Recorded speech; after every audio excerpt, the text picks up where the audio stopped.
Hey, how's it going, boys and girls? Brad the Fixologist here. In this video, we're going to take a look at this iMac that I looked at in a previous video. I'll put a link up if you want to go check out that video if you haven't already.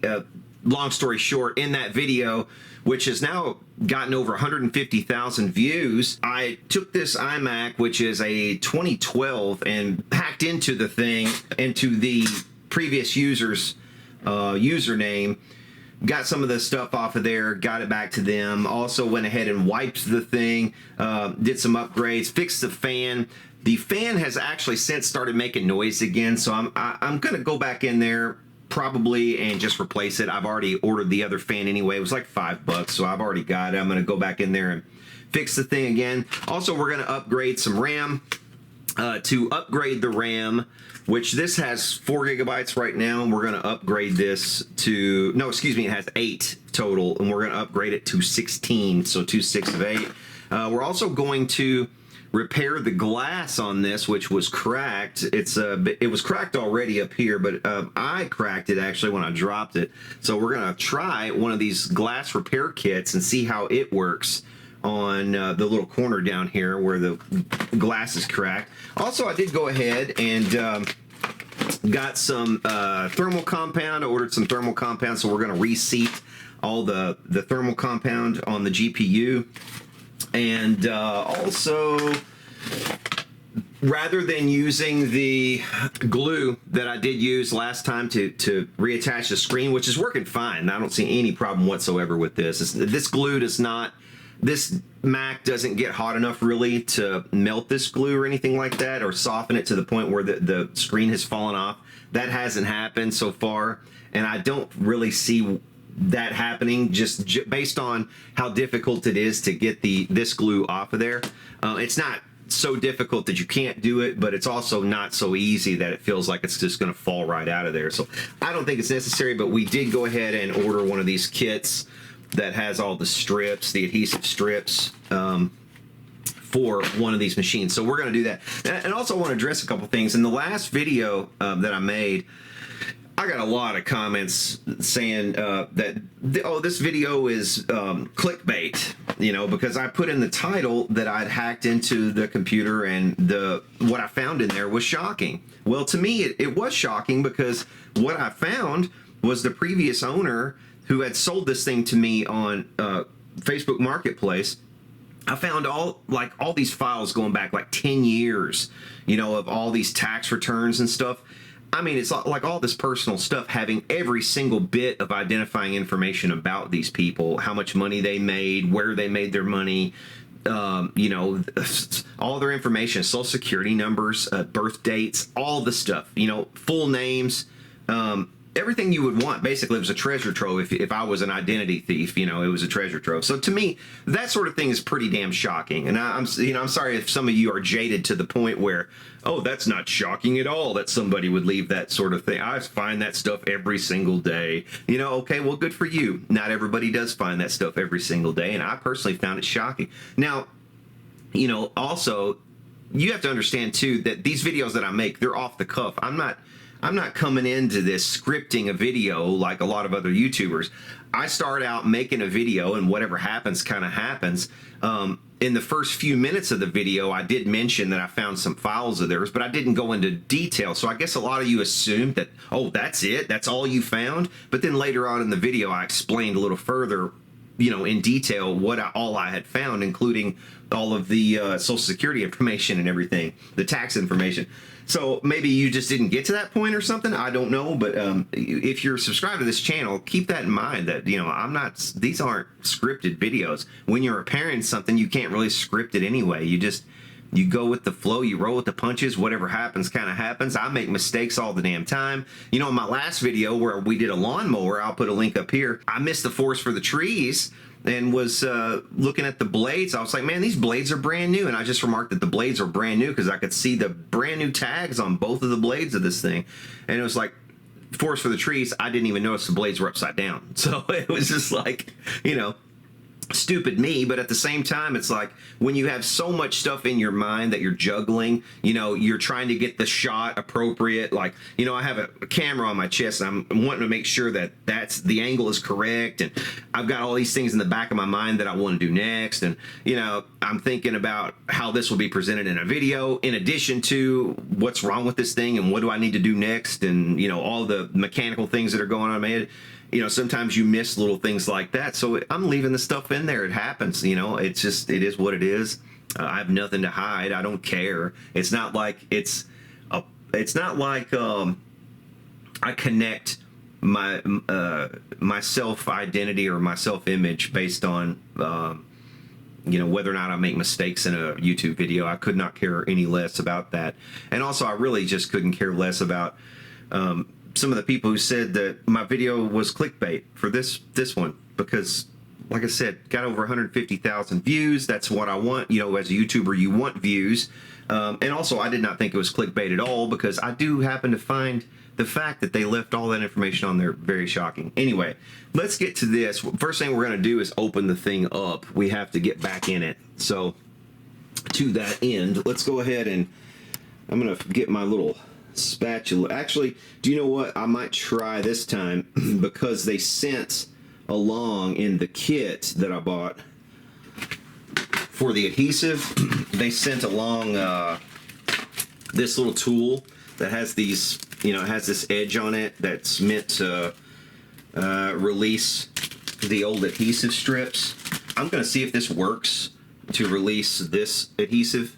I only put a couple of different dots. I think I put one dot here, a dot here maybe, and then up here on the corners, and then somewhere along in here. So basically it's only got like 4 or 5 little dots of that adhesive, and we just have to loosen that up. I don't know if we're going to be able to do that with this tool or not, but we will check and see here. Let me...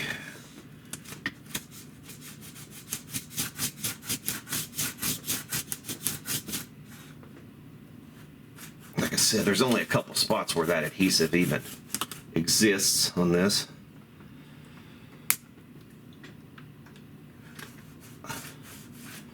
And it looks like this little wheel is just basically designed to, you know, remove the adhesive strips, which are not far from the edge of one of these machines. And that keeps popping off, so that's something you might have to deal with if you have one of these. And it may turn out that I end up just doing the same adhesive that I already had on here, because honestly it seemed to be doing a great job, and I don't have any fears that, like I said, that it's going to just fall off on its own without some serious help.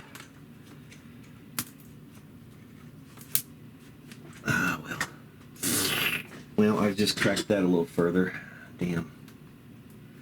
It's kind of what I was afraid of.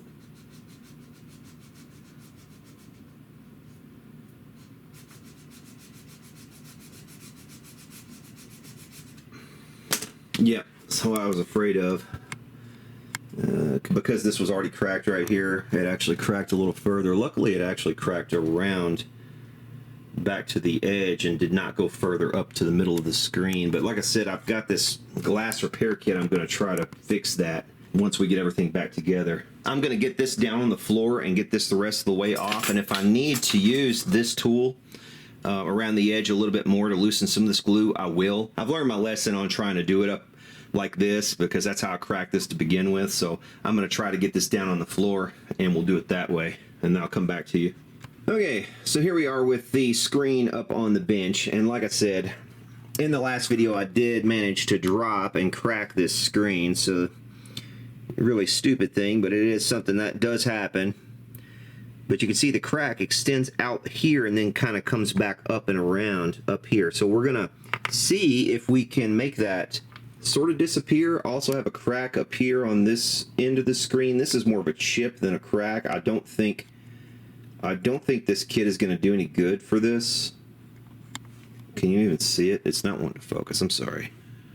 Anyway, you can see the chip right here on this side. It's I don't know. I might try to just put some in here to reinforce that area to make sure it doesn't start cracking. But other than that, I don't think I'm going to make that disappear in any way. But this side over here, this is the side I want to focus on to see if we can try to make this sort of disappear.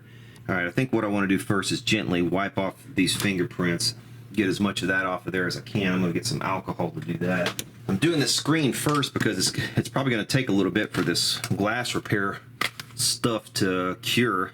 The product name on this is Eelho. I've never heard of this stuff. I just got it because it was cheap and because it looked like maybe it'll work. Comes with some blades to scrape off the excess glue. Comes with a polishing cloth to polish up the glass. This stuff is deionized water, nano titanium oxide, mineral oil, fluorinated alkyl, silicone oil. I don't, you know, you never know about these products or what's in them, so I'm just going to see if I've got we'll get a glove here handy. Okay, so in this kit you get the fluid, you get some razor blades, instructions, and you get this clear sheet, couple clear sheets, three clear sheets, 4 clear sheets. No one knows what all of this is about. Okay, before you use, please carefully read the instructions, understand the functions, correct usage to ensure optimal effectiveness. Please store the product in a cool, dry place. Why don't you just repeat the instructions on this instead of telling me to read the other instructions and then putting it in 5 other languages? Seriously. And then all else they say is store in a dry place and it's not for children. But it took that to say all that in 1, 2, 3, 4, 5, 6 different languages. And then of course there's really nothing on here. Clean the surface of the glass. Use the glue to drop on the damaged area. Waiting for the glue to dry. Scrape off the excess glue with a blade. Polish the glass to make him. Why are you assuming their gender, China? The gender of the glass. Pour the glass to make him look as good as new. Polish the glass, rather, to make him look as good as new. Okay.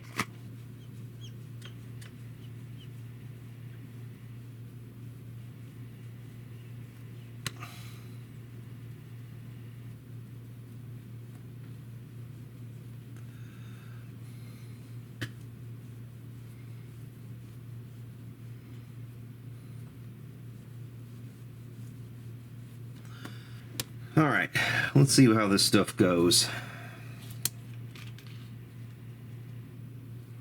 Does it just pour out? I should probably test it on some kind of surface before I just let it roll.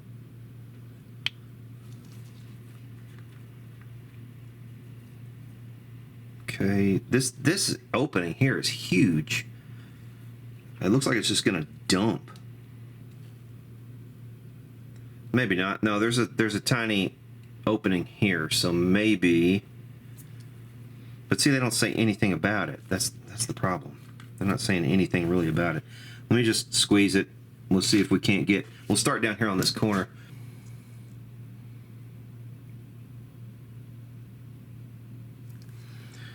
Do I need to open this or something? I feel like I probably need to punch a little hole in that or something. I don't know. It doesn't say. It doesn't say. It doesn't say a damn thing about it. Does it expect me to put a pinhole in this, or does it expect me to take this entire plastic bit off? I'm just going to take the plastic bit off. I'm guessing that's what it wants me to do. I don't know.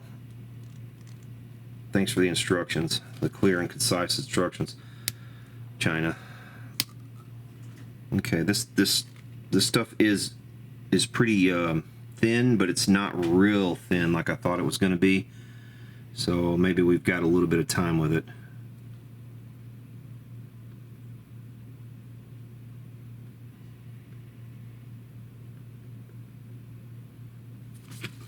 Okay. I think maybe this stuff is for scraping it into the glass. In fact, I'm pretty sure that's got to be what it is. So this helps you kind of spread it around and get it down into the cracks. Okay, the good thing down here on this corner, especially with this stuff, is going to be that it's just going to seal it all together so it doesn't want to all chip away. Okay, we're going to make a long story short here. This stuff did not work. I don't know what's up with it. I don't know if I had to shake the stuff up before using it or what, but it just would not cure. I left this stuff on here for a day. You know, I did this crack on this side of the screen. I did the chip. I filled up the chip, actually, but it just would not cure. So I ended up just wiping the stuff off and using super glue. And super glue worked just as well. Maybe don't get this brand if you see it on the market. It didn't work out for me, so. Okay, so while that glue is curing, we're going to go ahead and turn our attention to this, and we're going to install the new RAM and change out this old fan. Like I said, this fan started making noise again, so it's like, hell with it. You know, I've already got this fan on hand. The new one, already had it, so might as well put it in. In the last video, I did try to fix this fan, and I was largely successful, but I don't know if it's going to be something. This is a hydraulic fan. And it has to be filled with oil. I'm not even sure what kind of oil. Probably Zoom Spout, I would imagine, would be the best stuff. This is like sewing machine oil. We might try to fix it again and keep it as a spare, but for now, I just want to switch it out for one that I believe is good. We're basically going to have to disassemble this entire thing to get the RAM in, which is absolute bullshit. These are the kinds of tactics that companies do, and you should not put up with it. I don't know why we have gotten to the point in society where we put up with this kind of tactics, where they don't make RAM, you know, this, which is something that traditionally people have constantly upgraded in their own machines. They want to make it impossible to get to. Now, on the larger versions from this year, on the 27-inch screens, they had a door on the back that you could just pop off the door and get to the RAM sticks and change them out. On this one, you don't, no such thing. You don't have that. I don't get it. I don't get it. But maybe I'm not supposed to get it. Maybe I'm not supposed to get it. Let's go ahead and start taking stuff out. While doing this too, you kind of want to make sure that you keep all the screws, because a lot of these screws are going to be different sizes and different lengths and everything. You want to make sure you keep these straight, you know, which are which. The fan is kind of obvious, those screws.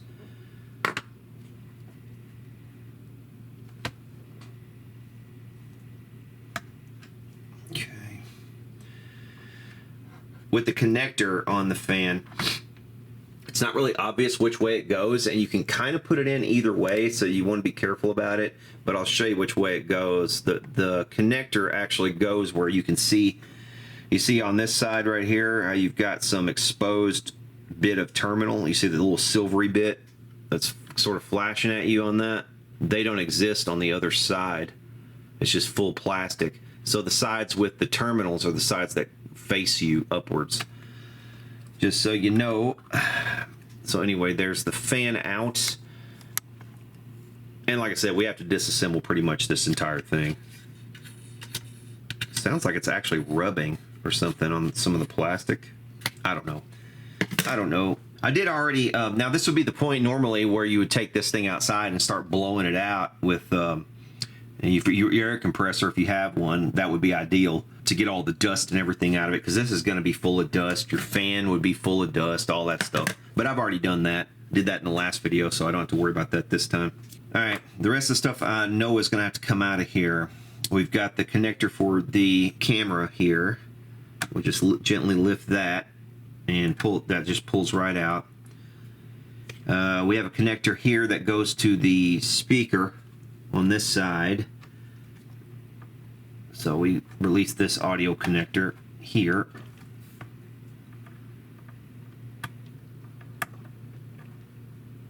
Okay. We need to release these connectors for the antennas for the Wi-Fi here. You just want to be careful that you don't bend these too much. Actually, it might help to have just a little screwdriver to sort of pry them off of there gently.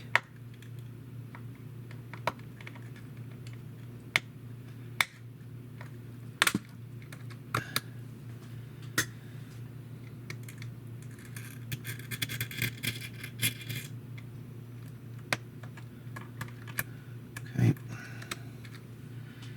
All right, so those are disconnected. We have a connector here for the power board. There's a power. It looks like there's a power connector under here too. I don't know if this is power connector or what, but that has to come in. That's not power. The wires are too thin. It does have to come out though. There's another connector here that we need to remove because this whole board has to come out. We are replacing the thermal paste anyway, so yes, indeed, all the board has to come out. There we go. There's that one. I think I have to remove this speaker. I'm not 100% on that. I don't know for sure, but maybe not. We'll leave that speaker. Okay, we got a little connector here as well. Just pry that up and remove that. The trick is going to be when you put everything back when we put everything back together, making sure that every one of these connectors is up above the board when we put the board back in, so they don't get trapped under the board and we can't, you know, fish it out. Okay, so I've got all the top connectors off. I could actually access probably one stick of this RAM right here on the edge. This one's kind of sticking out and I can see it, but there's another one down in there we got to get to regardless, so it has to come out, the board. Like I said, it's just really stupid.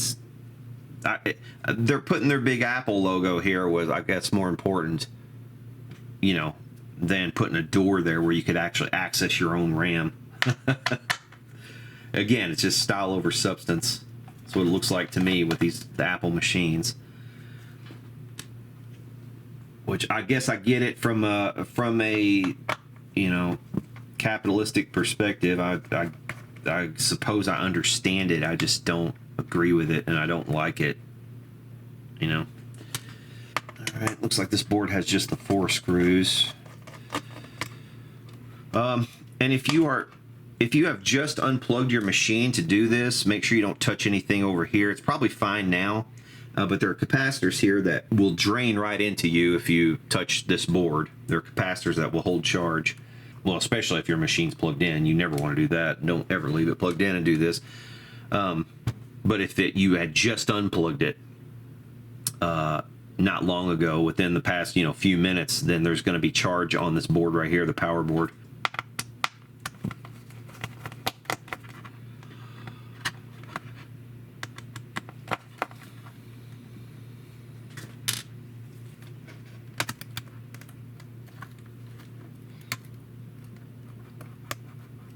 I'm not going to bother taking that out. I'm just going to push it to the side a little bit and make a little bit more room. So we're going to go ahead and remove all of this as well because the logic board, the motherboard, is actually connected to this heatsink fan. We have to get this heatsink fan out of this to get this out. And looking down here to the side, I don't know if Apple thought that maybe they have some kind of tool where they can get it up under here and release these easily. Use mirrors maybe or something, and actually replace these memory sticks without getting the whole thing out, but we're not going to try that.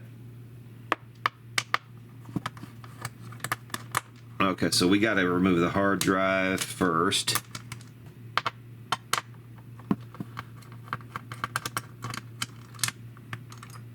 All right, so the 2 longer screws go with this bracket on that side right there, so we'll keep that together.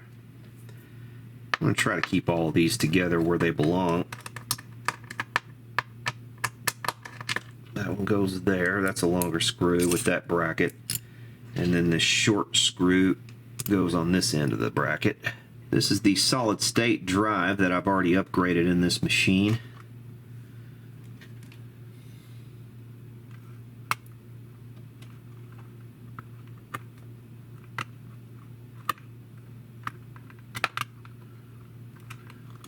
remove these cables. Really didn't give you enough cable to play with there. And yes, believe it or not, every single bit of this stuff has to come out of here, which is crazy, but it is what it is.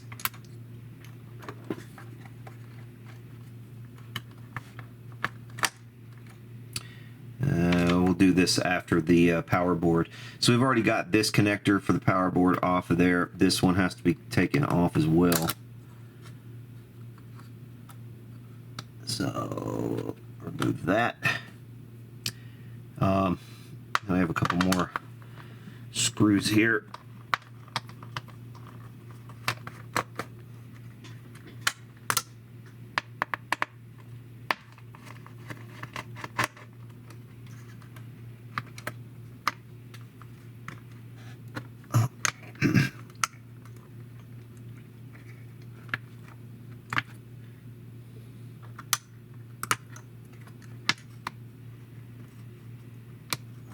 This might be a slight pain in the butt. We've got this plastic skirt thing in the way here.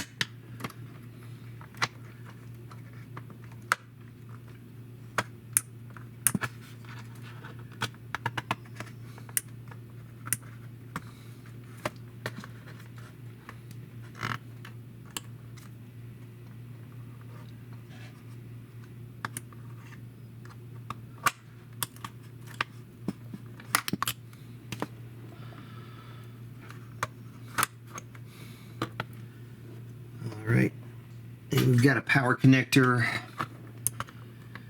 going here. It's got a little tab on it that I have to squeeze, pull that out, and then there's another one here.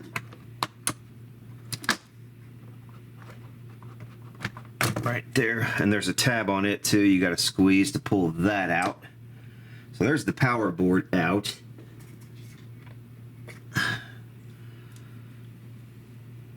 And these are the capacitors that will give you a shock right here on this power board. And this should come out now. Got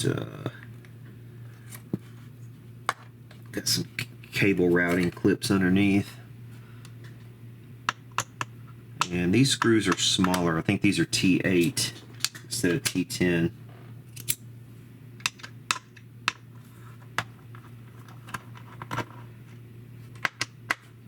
Here, and there's two more, one here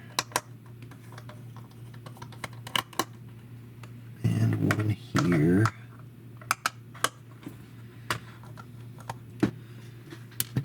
and there's a little flap of adhesive right here. Looks like I can just pull that up. It basically just sits on top of it.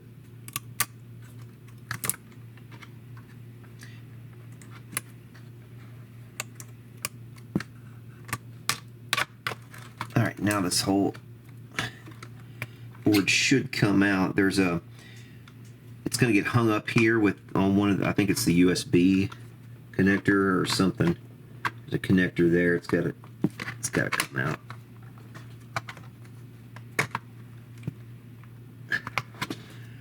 What have we got? Oh yeah, these cables are holding me up.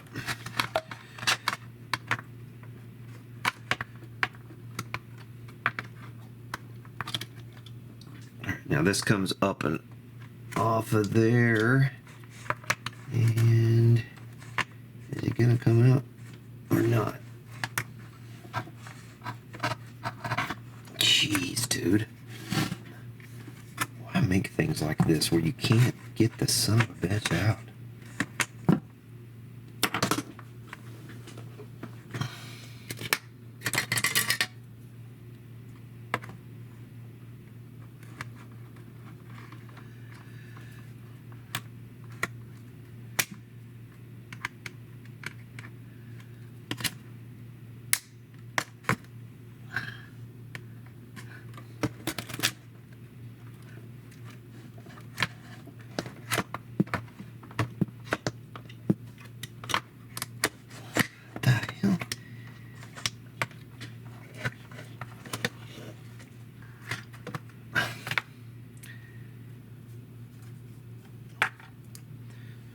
All right, that's a complete pain in the ass, is what that is.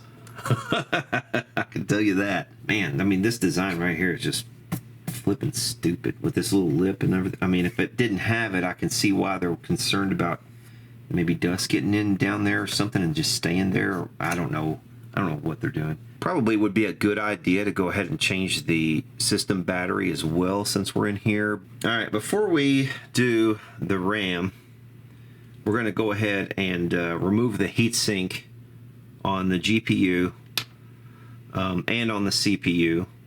Remove these heatsink screws, pull this off of here, replace the thermal paste on the CPU and the GPU both. We've got some screws here, we got to get to those.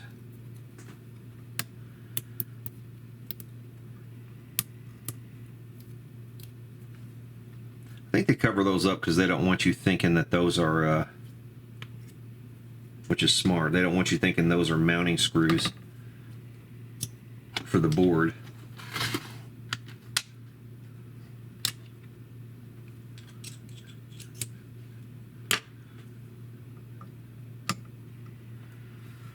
Okay.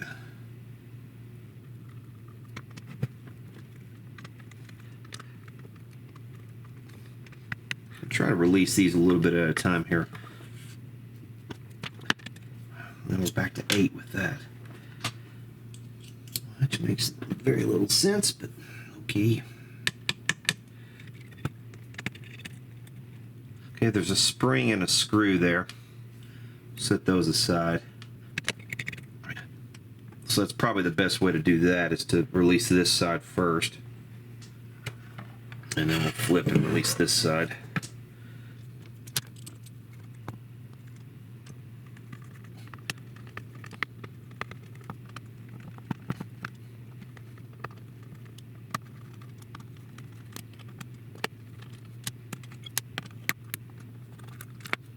Okay, so this piece of bent metal on this side is a tensioner. It's like a spring. It's meant to constantly keep tension, downward force. Okay, so I had those backwards. This is actually the CPU here, and this would be the GPU. So the thermal paste is going to be on the other side of this. We have to pry this off to get to the thermal paste. Let's go ahead and clean the thermal paste off of these components, and we'll use some alcohol to do that. Actually, we can just use some contact cleaner, which is alcohol based. This stuff is. And it's so dried up on this side, it just basically falls off in chunks.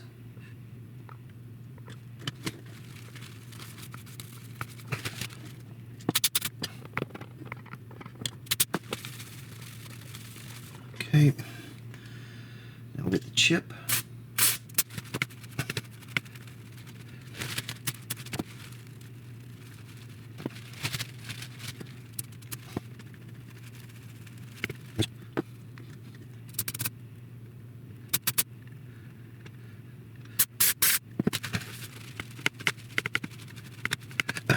Another funny thing about my last video, when I used this stuff, I said, we're going to use this WD-40 contact cleaner. Everybody was like, WD-40 is not a contact cleaner. WD-40 is a blah, blah, blah, blah. Well, no, they actually now make contact cleaner. So I was surprised, too, when I saw this at first, and it was cheap. So I was like, okay, I'm going to try this out. And actually, it does a really good job. I like this contact cleaner. So it's for the money, you can't beat it. Okay, so we pretty much got, let me give that another little spray, get as much of that off of there as we can. Okay, so that's good and clean. This is an NVIDIA, what is this? I forget what's in this, but that's the NVIDIA chip. Okay, so I found a website that has listings of all of the iMacs that were made and the different years, and all of the CPUs that they came out with for a given year. And for the late 2012 version of the iMac, like I have the 21.5 inch, the best processor that they came out with was the i7 3770. The one that I have in here is a 2.7 gigahertz, and the 3770 is 3.4 gigahertz, and I found them on eBay for very cheap. So I'm going to upgrade this since it's socketed and it's removable easily. This is one that I can upgrade and I should upgrade, and I am going to upgrade. So, you know, like I said, it's one of those situations where if I'm in here anyway, I might as well do it. It's going to take me a little bit longer to get the part in and turn it around. I had only really anticipated doing the RAM and the thermal paste, but since I'm in here anyway, like I said, I might as well go ahead and replace the CPU too. I don't see any reason why not, especially when the best CPU for this machine, at least by default, and that the BIOS is able to you know, accept, apparently, is still available and is very cheap. So I'm going to go ahead and do it. So let's go ahead and actually clean this one off. Get a little better look at it. Like I said, it is the 2.7 gigahertz. This one is not the i7. Also, it's an i5. So it's a different family of processor too. I mean, it's still a good one, and it still runs, and it's not bad. It's just that if I can upgrade it, and at this point these processors are cheap anyway because they're not very high in demand, obviously, I might as well go ahead and upgrade it. I'm really surprised that more people aren't out here buying these older iMacs like this and doing this exact thing. I know there are a few of us out here who are doing it, and, you know, like I said, judging by the number of people who were interested in my last couple of videos about these iMacs, it's definitely a sort of a cult following these things are starting to develop, because, you know, they are still decent machines that can run well and can run a lot of programs very well still. And, you know, there are patches out there to upgrade the OS on these. So, you know, there's really not a whole lot of good reasons why you shouldn't be doing this sort of thing if you have one of these old machines, you know, to make it still operate.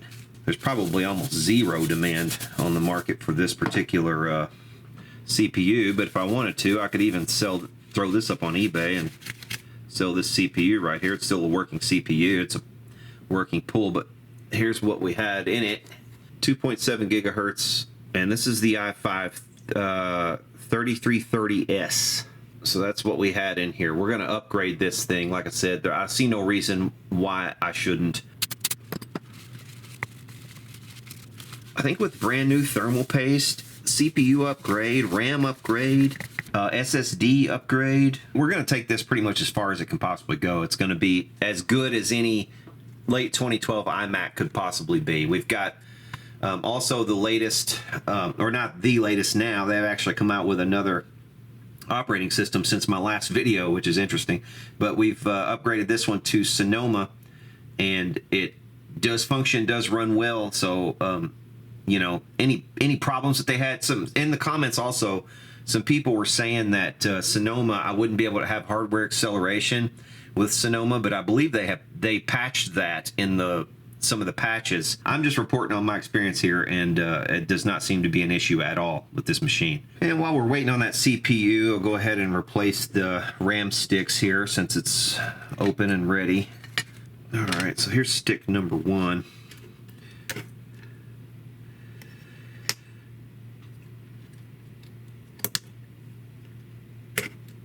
And there's stick number 2.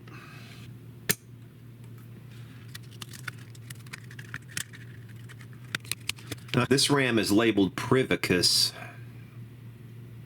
Just some generic kind of Chinese RAM. I don't know. It looked fine to me, and the reviews seemed okay for it, so thought I'd give it a shot.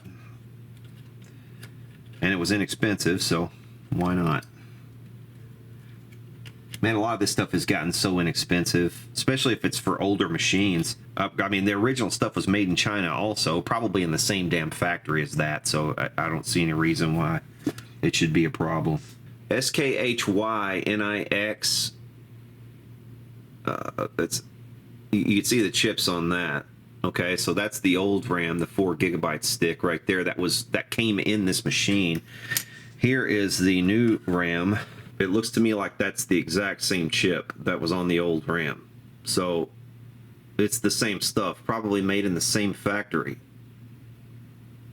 Okay, I'll come back to this when we get the CPU in, and then we'll go from there.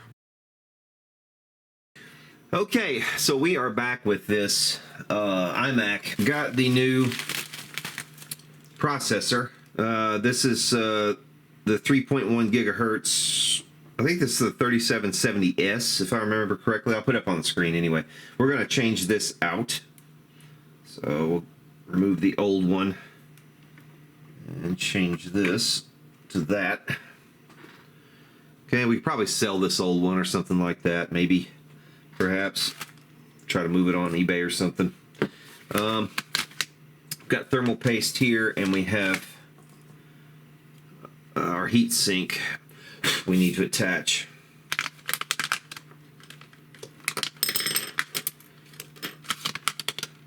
Okay. They kind of give you a lot of stuff with this thermal paste. They give you a brush, and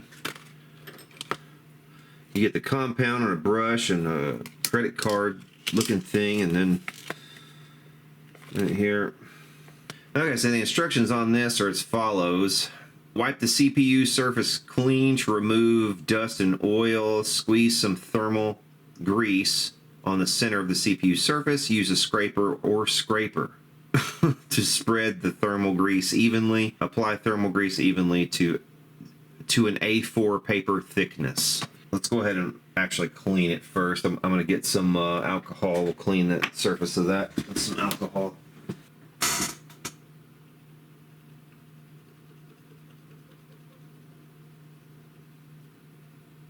This is the first time I've noticed this since I got this new CPU. It does have a scratch on the top here. I hope that doesn't affect anything.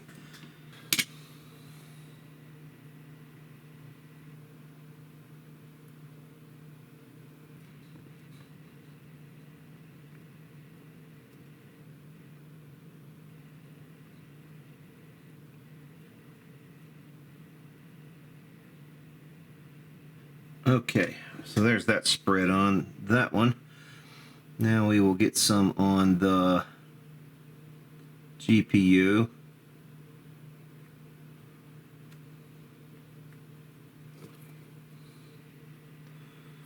And we'll try not to overdo it, because if you do overdo it, the internet lets you know about it. The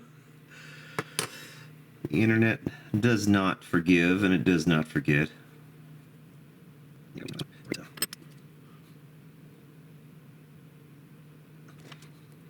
Okay, new thermal paste applied. That's a new CPU. We have the new RAM already installed. We need to change the battery.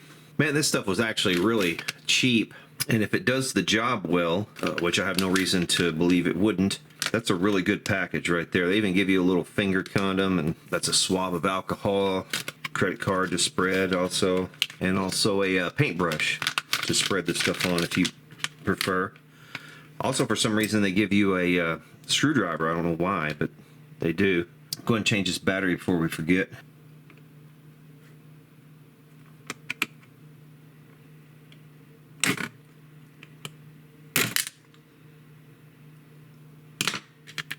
Okay, this battery calls for a BR2032.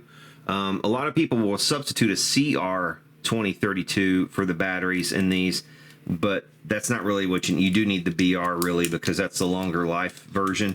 And also they behave differently once they start to discharge. If it calls for the BR2032, that's what you should use. So new batteries installed. It's a name brand. It's a Panasonic as well, like the old one. This board is ready to go. We need to get the heat sinks back on.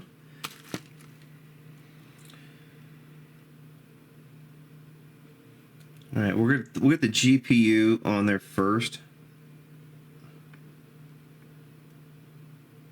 Just line it up and set this down, the heat sink.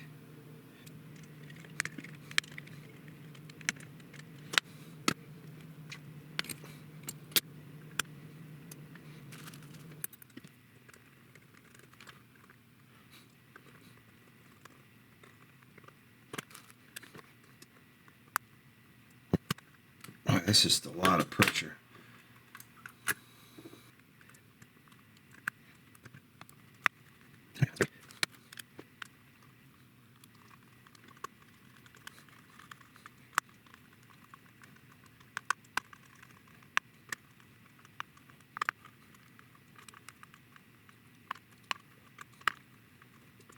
Okay, so there's the heatsink attached. Okay, so we're going to put everything back in the case now in the reverse order that we took it all out, and I'll come back to you whenever that's all done.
Okay, so this time, like I said, we got some new adhesive strips. We have to peel these old ones off.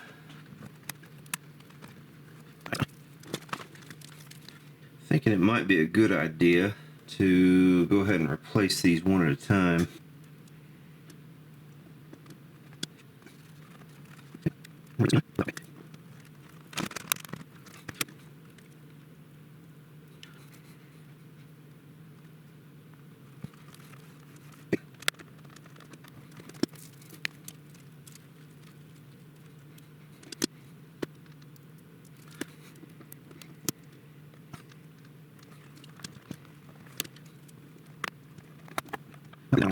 So yeah, I had a 50-50 chance of getting it right, putting the white side down or the black side down, and I got it wrong. Obviously, I should have looked at these first. This one right here is a little bit different. It's got the wider bits that go over these pieces. It belonged over there, but oh well, it should be fine.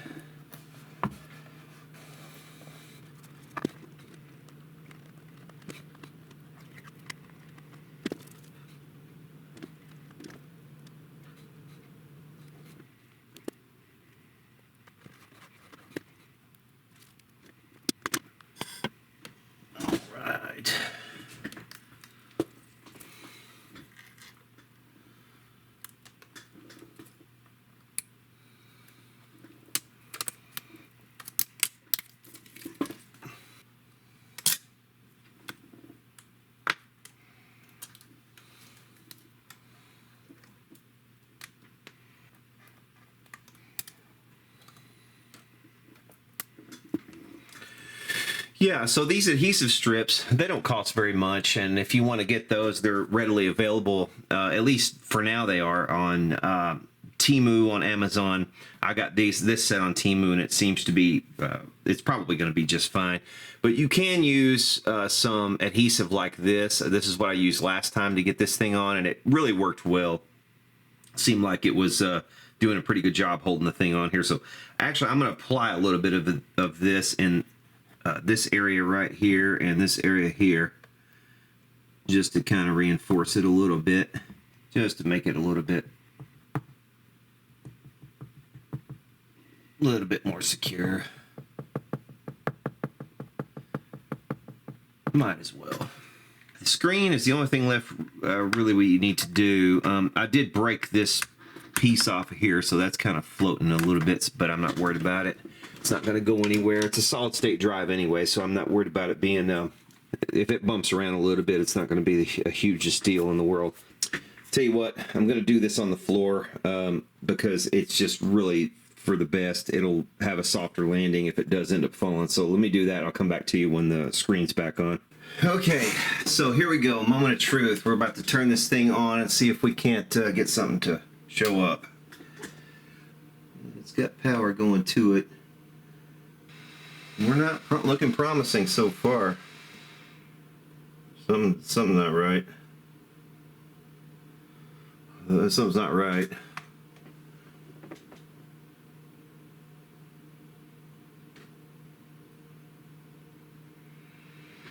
I hit the power button and nothing happened. Nothing came up, so the fan started up for a second and then stopped.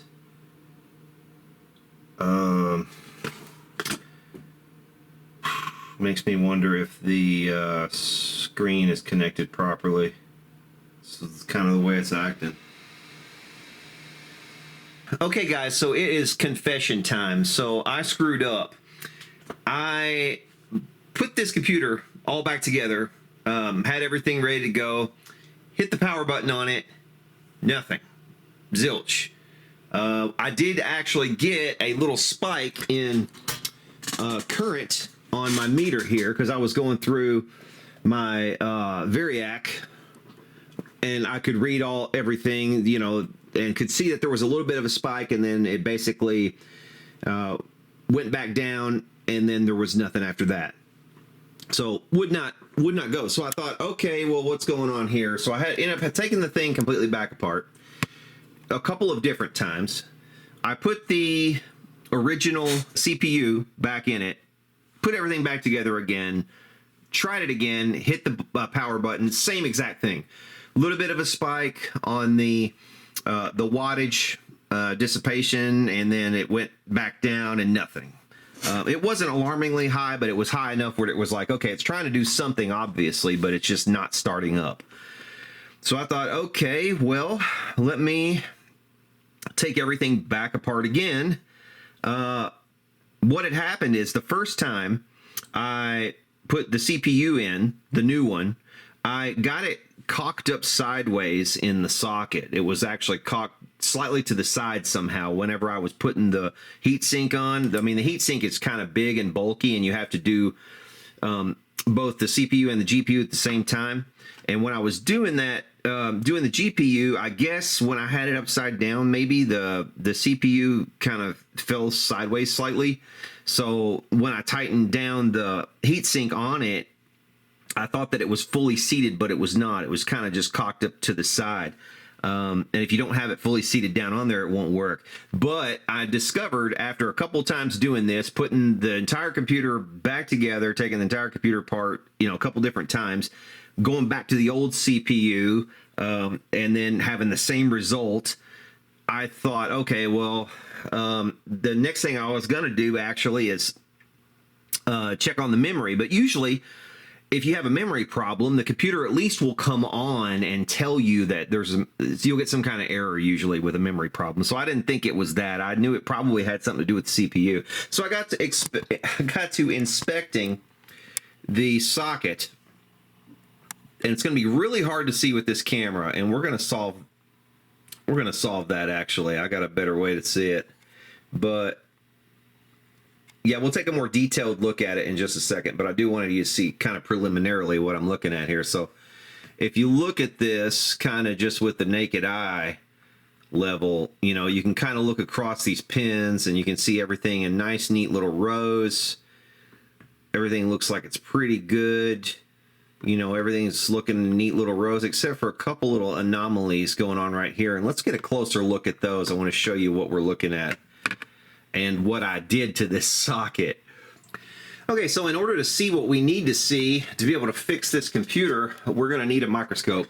And it just so happens this company, Tomlov, has sent me a new 4K digital microscope to check out. So this is as good a time as any because I actually need a microscope right now. So let's check this thing out and see if we can't put this to good use. Fixing this socket.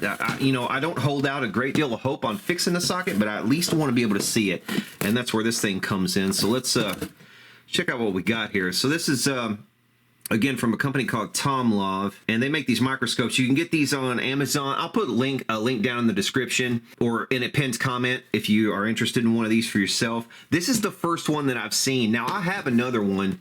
It's up on, I mounted it to my light here over my desk. This one does a good job, and you can record with it also, but the thing is, it's only 1080p.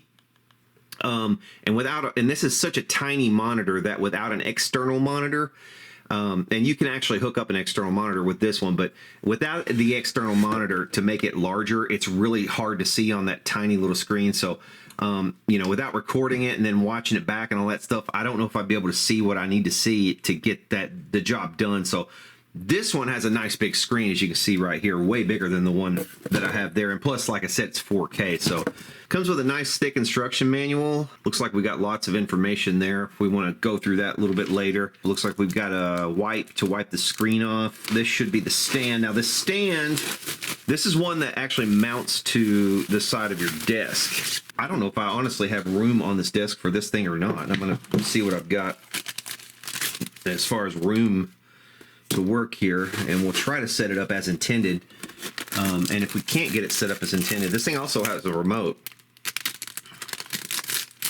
This is a really feature-laden microscope. I mean, unless you're getting like a multi-$1,000 microscope, one of these like this, the technology in these has come really a long way. I actually own 2 other microscopes, not just the one that I showed you a minute ago up on the desk here, but I own another one that does have a little bit of a larger screen and probably would do the job here. But like I said, this gives us a good opportunity to check this out. Plus, this is 4K, which I know the other one is not that high resolution. And this one you can also record video with it, I believe. So we'll check that out too while we're at it.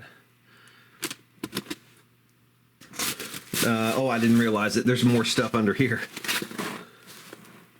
There's a whole bunch of other stuff under here. There's what do we have here? Looks like we've got, this is part of the mounting system right there. So we're sure we're going to need that. And we've also got, let's see, that's some kind of little bracket or mount. Also, got a piece. Does this allow you to stand it up on a surface? Maybe, I don't know. We'll have to go through the instructions to find out. Here is a light under here. What is this? Oh, this is a mat. It comes with a work mat. One of these nice blue ones that has all the places for your screws and everything. That's kind of nice. Some of these areas on this thing also are magnetic, like right here. You can put your parts in these and it's all magnetic, so it'll hold on to the little screws and everything if you're messing with the you know, your electronics. You're taking something like this apart. Actually, this is actually perfect. This is exactly what I needed. It just so happens that this thing was sitting waiting to be reviewed in a separate video, but I thought, hey, why wait for a separate video when I actually have an application for it right now? So let's set this. This is a nice, that's a hefty bracket right there. So that'll go on the side of the desk or something, but that thing is nice and hefty. A lot of times these brackets are a fail point. I can't really give you a good example right now, but usually they're very flimsy. I mean, and they'll always like fail and bend and stuff right here on these U-joints. And so it, you know, the fact that this one is nice and hefty like that is really good to see. See all these lights and stuff I've got here. So I've got this bracket, this arm right here. It's got one of those clamps too back there on the back. And that one is kind of flimsy too. It's not the greatest. And then I've got another one of those over here that I'm actually using right now. I've got a couple of them actually. This one, and then I've got another one that the camera's on. You can't really see it. But yeah, the brackets on these are not great. I mean, let's see. Can you see this one? Yeah, underneath here anyway. The bracket is not great that holds this thing on. So you have to kind of go easy with them. But that one, I'm just glad to see that it's really hefty. Man, that is a hefty big pole as well. That thing is, that's going to be sturdy. like I said, it does record, so it comes with an SD card. How big is the SD card here? It's a micro SD.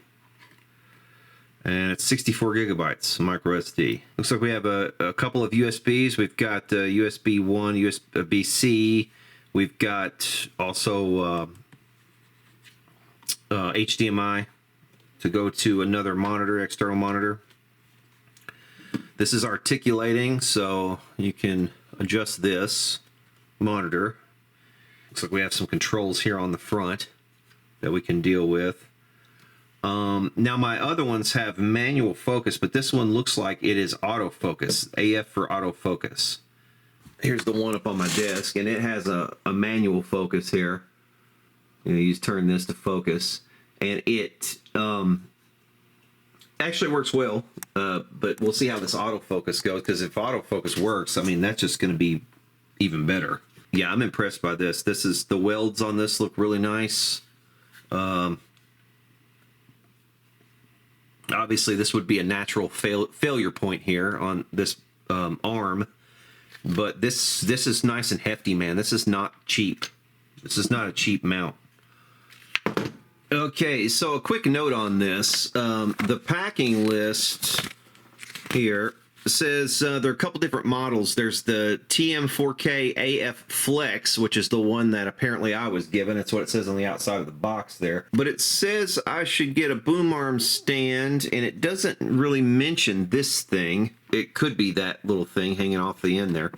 But it did not show this piece, this plastic piece, and I think that's for mounting this pole and being able to stand it up independently. I think that's what that's for. But it is not mentioned on the Max version either. So there's an AF Flex, which I have, the AF Max, which I do not have. The only difference appears to be on the AF Max, you get a base plate. So it's got this base, and then it lifts up and down like so with the base. That's with the Max version. Yeah, let me go ahead and get this thing all set up, and then we'll come back to you. Okay, so here we go. We got this thing hooked into the desk here. I've got these little pull-out things that, these little, I don't know what you'd call these, little writing slabs that pull out on this desk. So I've got it attached right here. It seems really nice and secure. The arm is really nice, and there's also this little plastic piece that will go over this pillar, and that will hold your tools if you want to do that. It'll also, this piece right here will hold your cables if you want to bring your cabling up and over here and back through here. It'll hold the cables out of the way for you, but it was easier for me to plug in over on this side, so you have to excuse my cabling kind of going that way. But anyway, got this installed. There's a little light that attaches here on the bottom of this unit, and it has a dimmer, which I don't know why you would ever want the dimmer, but unless you're maybe getting some glare or something. There's a switch on the back there. But yeah, it just attaches to the bottom with these screws here. The microscope itself attaches to this, which raises up and down. If you turn this, it will raise the unit up and down like so. But it's a little bit, it's very chattery right now. So I'm going to see if I can oil this a little bit. Maybe put some, or let me put you down, and I'm going to spray a little bit of white lithium grease on that and see if I can't get that chatter out of it. Okay, so I greased up this shaft on this adjustment, and it helped a little bit, but it still has this chattering. See how it kind of shakes there? It's just, you can really tell it here. Yeah, it's just kind of shaking as you adjust it. It's not quite as well machined as the other ones that I've gotten in the past, and plus I think there's a little bit more weight on this one, and it's just I don't know. It's not quite up to the job, but it's doing okay, I guess you could say. But if you're expecting like smooth zooms, like using this function, then you're not going to get quite as smooth of a zoom as you might. You know, going slow helps, but which that's probably all you would do with this thing anyway, I guess, is go slow. But you know, still, it's not ideal. Also don't like the fact that these adjustment screws here are plastic instead of having some, you know, nice aluminum thumb screws or something like that. Would have been nicer, but it just makes it kind of feel cheap. But other than that, I mean, this aluminum arm right here is it is nice. It's made out of aluminum. It's machined, or I don't know. It might not be machined. It might be molded. But at any rate, it's okay. Anyway, we got the thing plugged in now. We're ready to power it on. Before we do, we're going to go ahead and take this film off the screen here, which is always a satisfying thing. Whoops, that's not what I wanted to happen.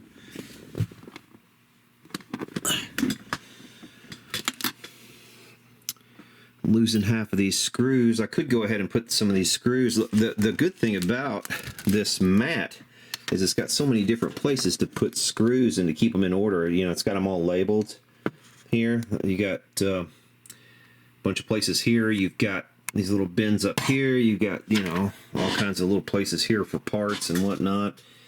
Places here for screws. This is magnetic here.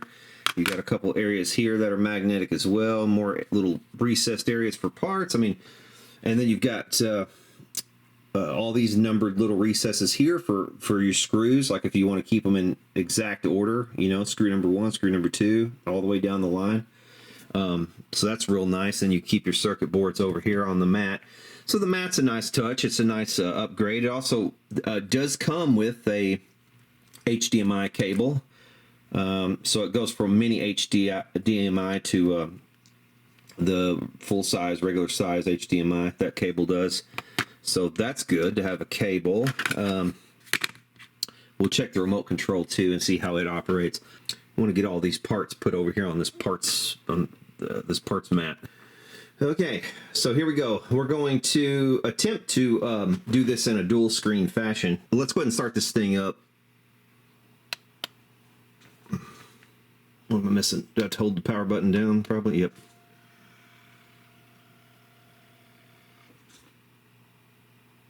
We've got nothing on the screen right now. Let's try autofocus. There it is. Look at that. Wow, that's really, that's excellent. Wow.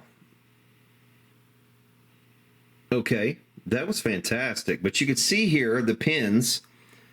We're looking at the pins on the socket right there. So you can see they're in nice little rows. Let me go ahead and hit record on this. We are going to be recording at 4K 30.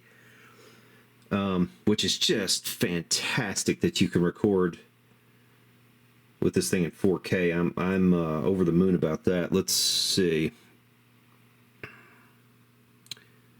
Do we just hit the OK button to record? Is that what we do? I'm really not sure. Also, what's this?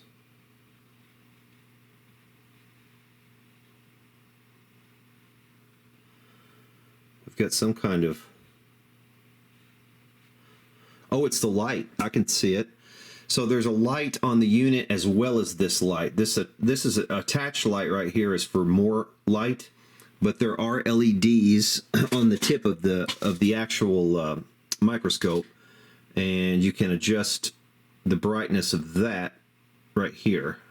So that's what that is. Okay. Yeah, that's capturing a still. That's not what we want. Let's go to the next. What is this? Okay, we have a digital zoom as well.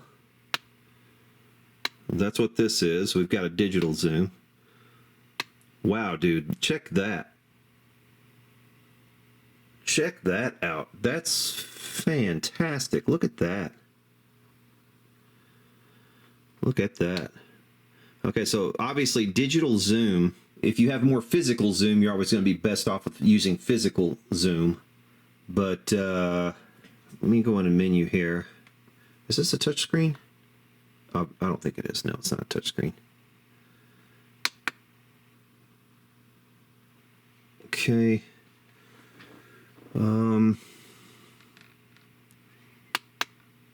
Playback. Image. Parameters there. Brightness and so forth. White balance. You can do white balance auto or manual. Autofocus, you can do auto or manual.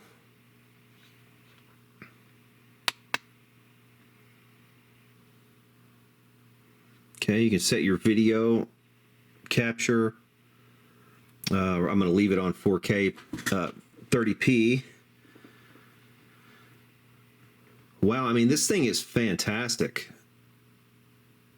Lots of options. You've got an auto off if you want, you know, if you want it to turn itself off. This thing does have a battery in it, so you can charge it up and take it out in the field.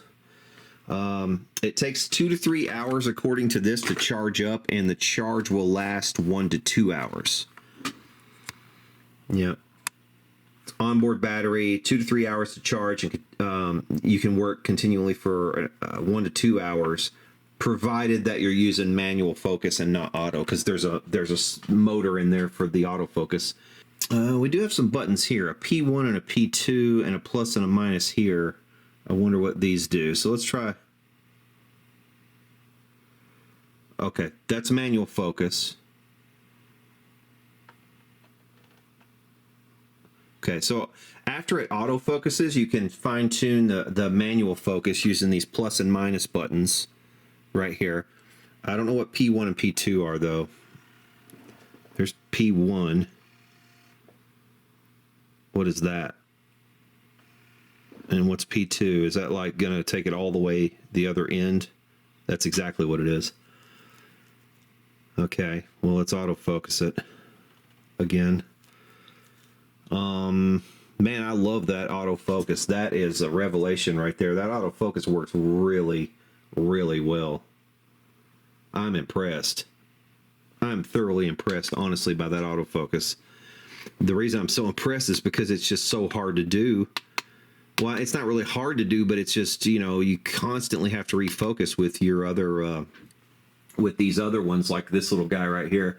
You know, I've got to constantly do this to focus, and, you know, it's not a huge deal, but it does take up time, and it's you know, it's way more, this is way more painless. What am I doing here? What's the shortcut mean? Video. There we go. Now I'm in video mode. Okay, now it's saying I'm in video mode. Let's see if I can capture something now. So, and I wonder if this has an onboard microphone. It'd be nice if it did. Okay, but I'm going to have to sync these videos, so I'm going to go 3, 2, 1, start. All right, it says we're recording, so let's go to the part of this that we need to take a look at. But you can see that right there already. Do you see those pins? I mean, there's a couple of those that are bent over on top of one another, and we've got to find a way to bend those back. That's the cause of our problem right there. Tell you what, let's go ahead and get a little closer down on it. And we'll...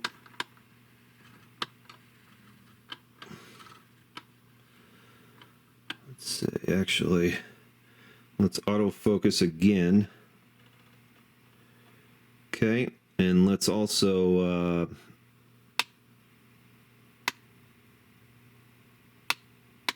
yeah, see, because of the 4K resolution, when you use the digital zoom like that, you're actually not losing a whole lot.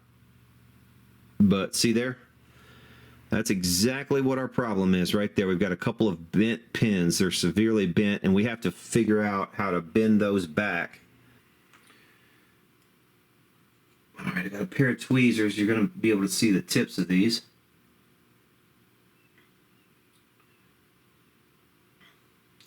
But look how huge these tweezer tips look. They're not huge at all. They're tiny. To shape them just a little bit to make them easier to use.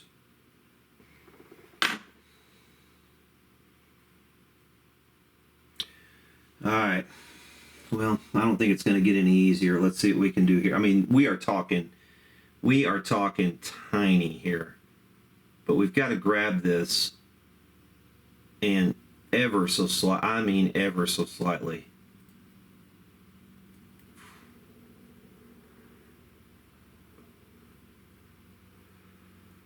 The tiniest movement is resulting in the biggest. Okay, this is something right here. All right, that looks a little better. I'm gonna have to use my right hand also. It's just my left hand is not gonna get it. So I need to move this around. I have to change the angle of this board. All right, that first pin and then that third pin down. Oh my goodness, this is a disaster.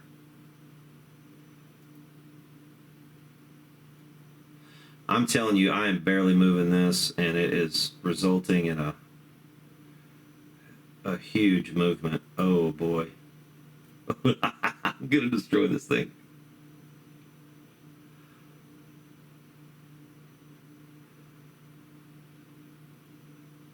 Oh, dude. This is... Alright, I think I'm gonna have to do this a different way. I'm gonna actually come in. I think I'm gonna have to grab it by the tip instead of the base.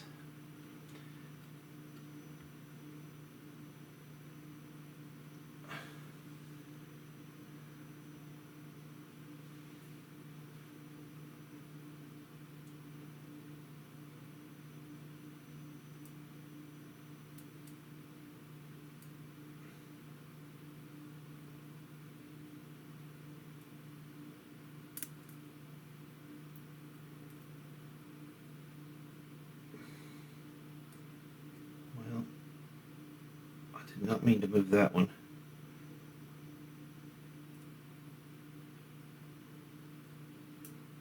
Whoops.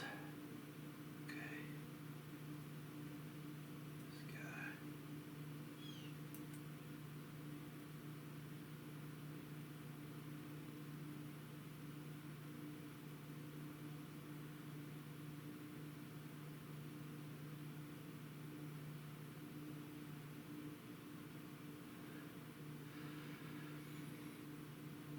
Boy, that's close. See, I want this to be parallel with the rest of these over here, and then we're going to parallel up the rest of them too. Just don't break on me, baby. All right, that looks way better. Now this one, we want to parallel it up a little bit also. All right. We also want to lift them ever so slightly to make sure that they're not smashed down. Okay, because they do have to make contact. Okay, that one's looking good. Now let's, oof, man, it's rocking right there. All right, let's do this one.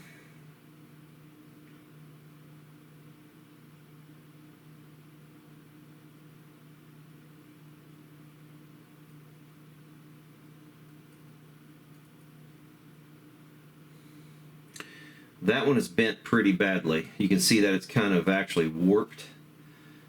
All right, let's turn this a little bit.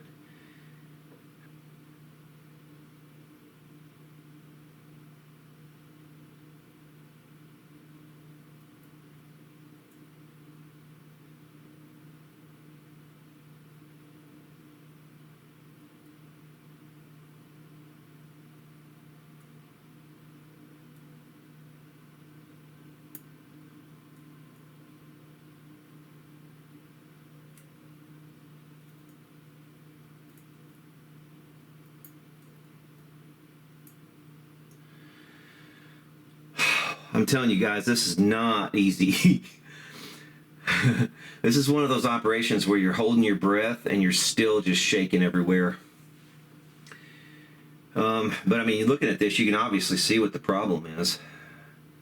We're going to inspect the rest of these too once if we manage to get these straightened out.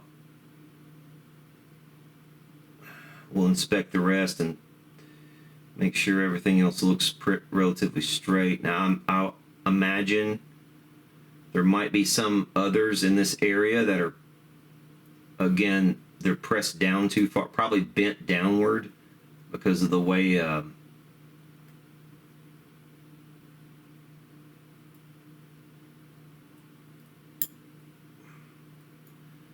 because of the angle where I messed up.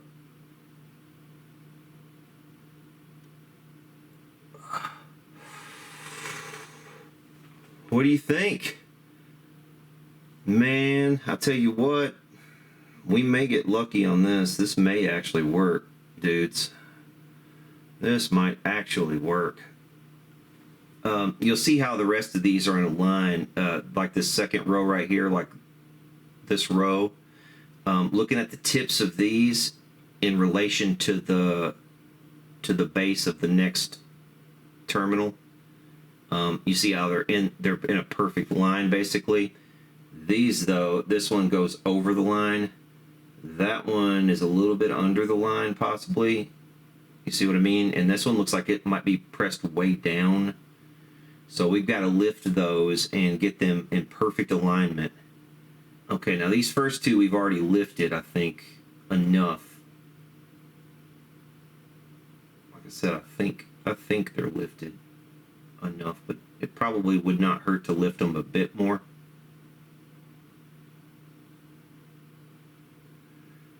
This one is too far bent over. Let's push it back this way, just a smidge.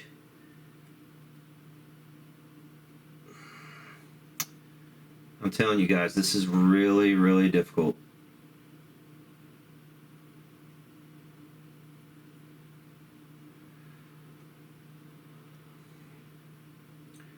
All right, now this one needs to come up.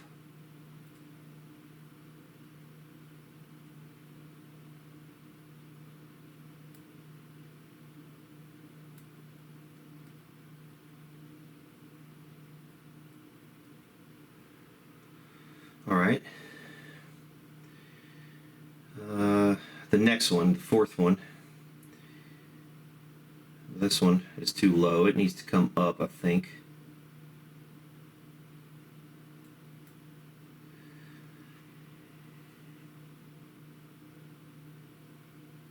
And possibly over just a smidge as well.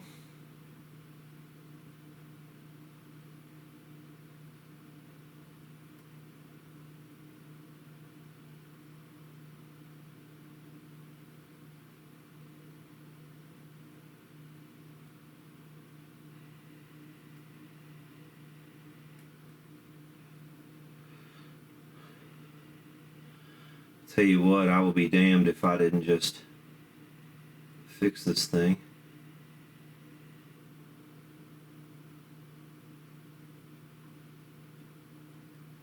Like I said, I think all those need to be lifted a little bit. It's not going to hurt them to be lifted. This one as well.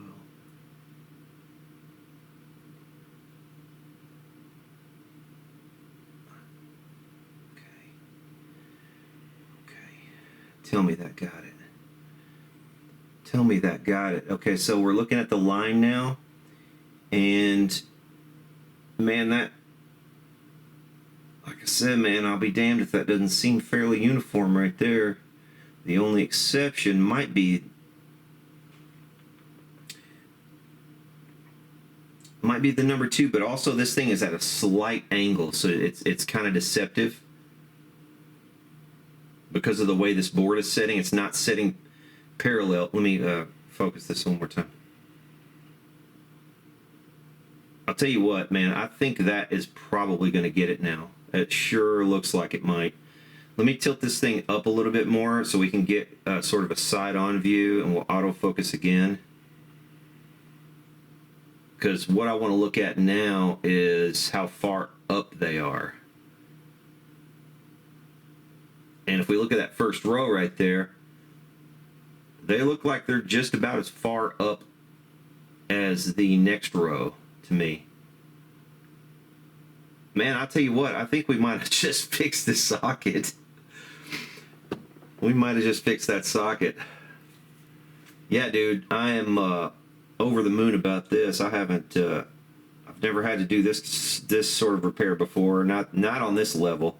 That, I'm telling you, that is small. That's way smaller than you think it is. I mean, these right here, that'll poke your eye out. That will. These are sharp. That sucker, I could stab. I've actually drawn blood with the tip of these tweezers before by accidentally poking myself. I've drawn blood with these. So that should tell you something. They're needle sharp. And so you're looking at a really blunt end on this microscope, and that's needle sharp, really. You want to see needle sharp, actually. Let me get an actual needle. Hang on. This is a sewing pin. This is like for pinning clothes.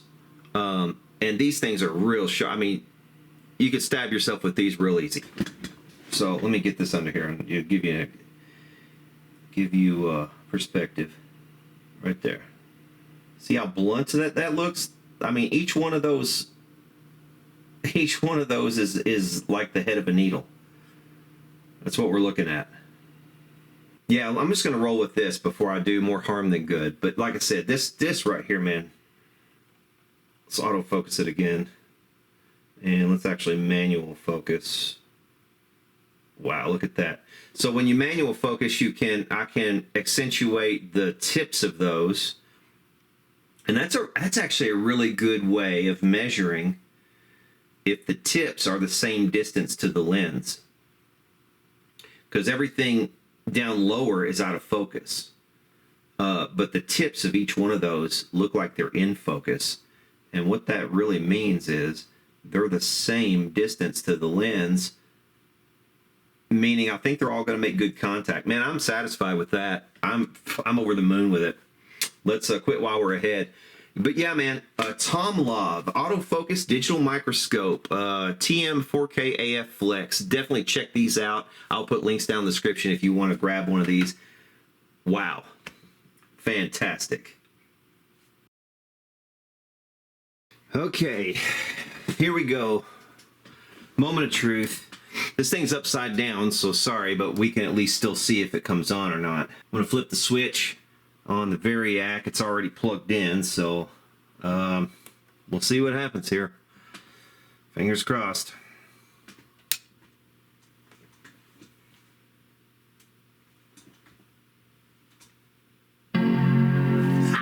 Oh, we've got a line.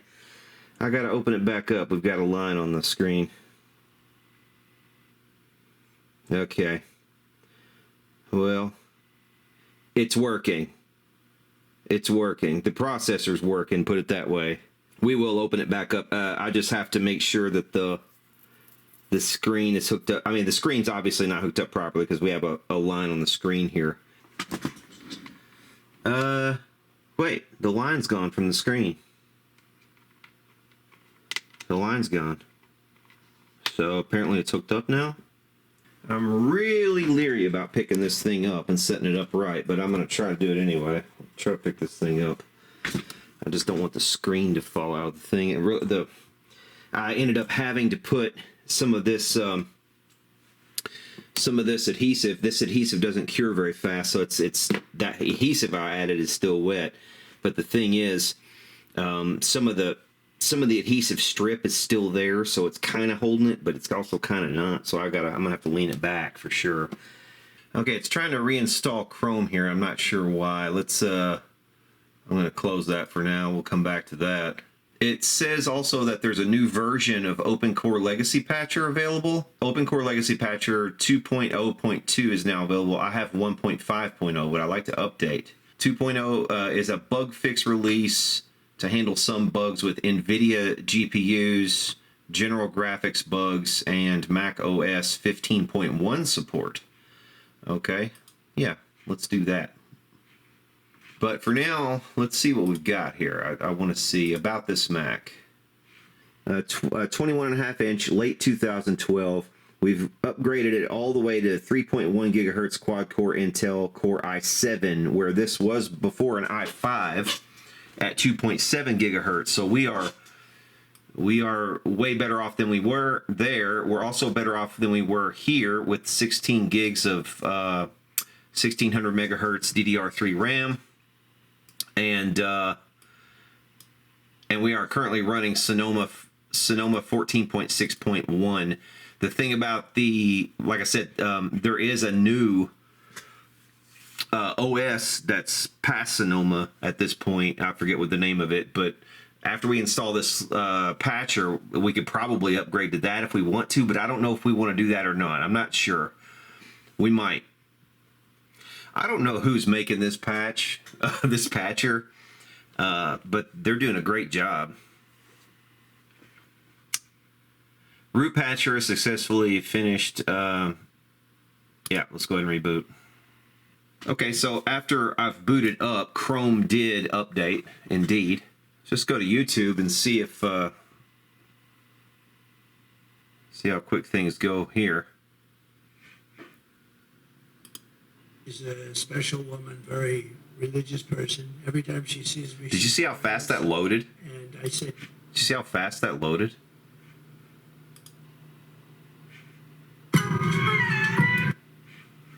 Wow, okay. Man, that was ultra fast. Let's go to my channel here. The Scar guitars are made by a dude named Sean, who has a YouTube. Dude, this is lightning fast. Let's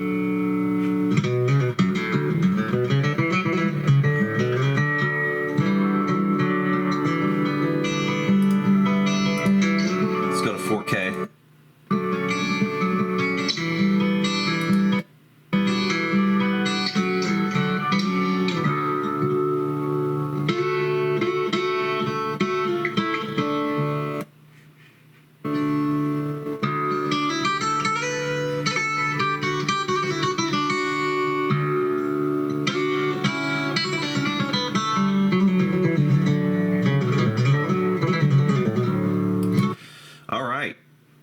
Okay, so we're there, dudes. We've taken a Mac that was pretty much left for dead. The person I got this Mac from was giving it away. I ended up paying him $20. Was able to hack into it. I say hack into it. I was able to crack into it. And so we updated the OS all the way to Sonoma. We upgraded the CPU. We upgraded the RAM all the way as far as it can go. The CPU is also upgraded as far as it can go at 3.1 gigahertz i7. And that is a quad-core processor also. We redid the thermal paste on both the CPU and the GPU, so that shouldn't have to be done. We changed the battery on the system. We upgraded the hard drive to an SSD, 512 gigs. We've done a lot with this thing. I'm really happy with it. If you guys enjoyed videos like this is not my typical thing, but I may do more of it if you guys really enjoy it. I mean, most of the stuff on this channel is about fixing things, you know, whether it's stuff I find on the curb like lawnmowers or what, or actually I found another compressor the other day on the curb, so we may do a compressor video here soon if the weather improves. We had hail today. We had a hailstorm. But anyway, man, yeah, if you guys enjoy these kinds of videos, hit like and subscribe down below, and for now, we'll see y'all later.